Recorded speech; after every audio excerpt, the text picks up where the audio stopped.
Good morning. Here we are. It's Wednesday, and it's January 26th, I believe. And as you can see, Angie and I are back home, and had a good 2 days at the Advanced Conference, and I'm sure I'll be sharing maybe some of those things, later on. But this morning, I wanted to talk about.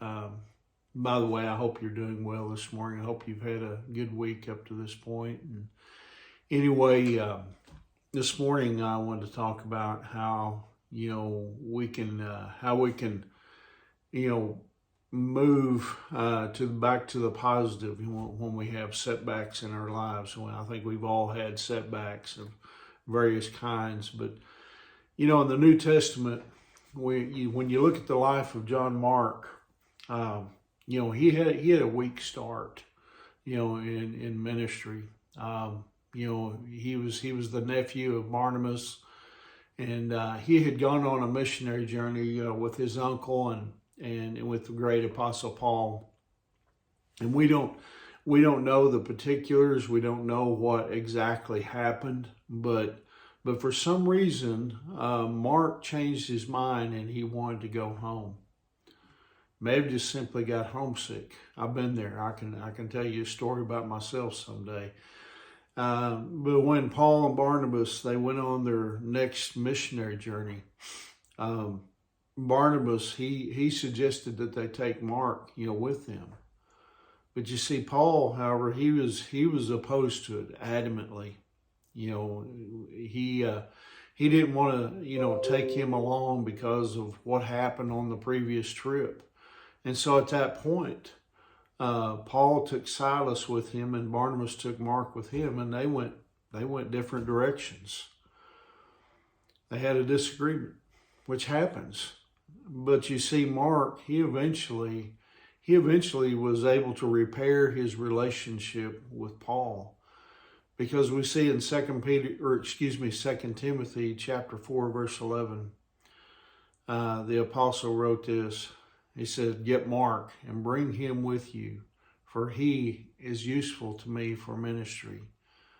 You see, Mark had been restored.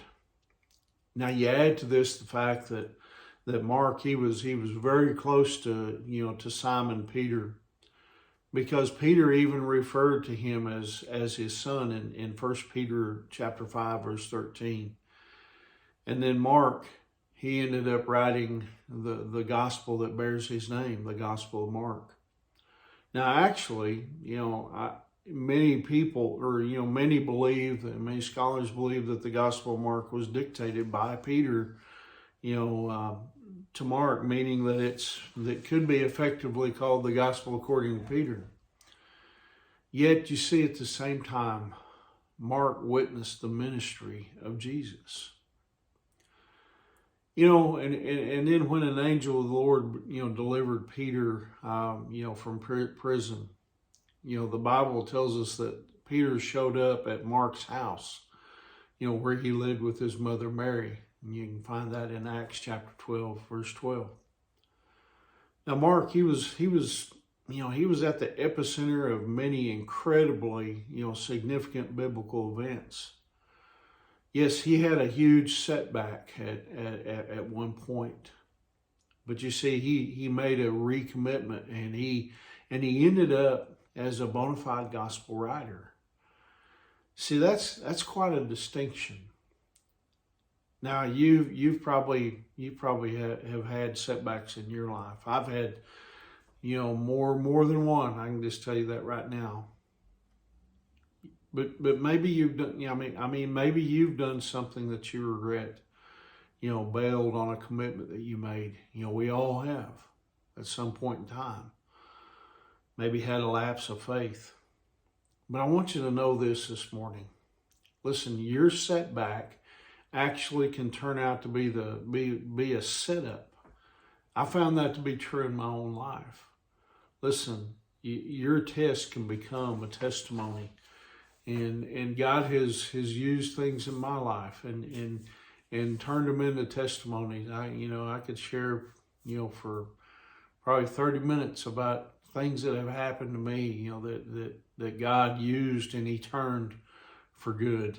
And God, that's what God does with us, you know, when we trust him. And so I hope that gives you encouragement this morning. You know, that if you've had a setback, trust me, God can still use you, and he wants to use you, and he will use you. And so anyway, I hope you have a wonderful day today. Stay warm. It's colder today. We may have a little bit of snow they're talking about. But anyway, remember, Angie and I, we love you guys, and we're praying for you. And Lord willing, I'll see you tomorrow morning. God bless you.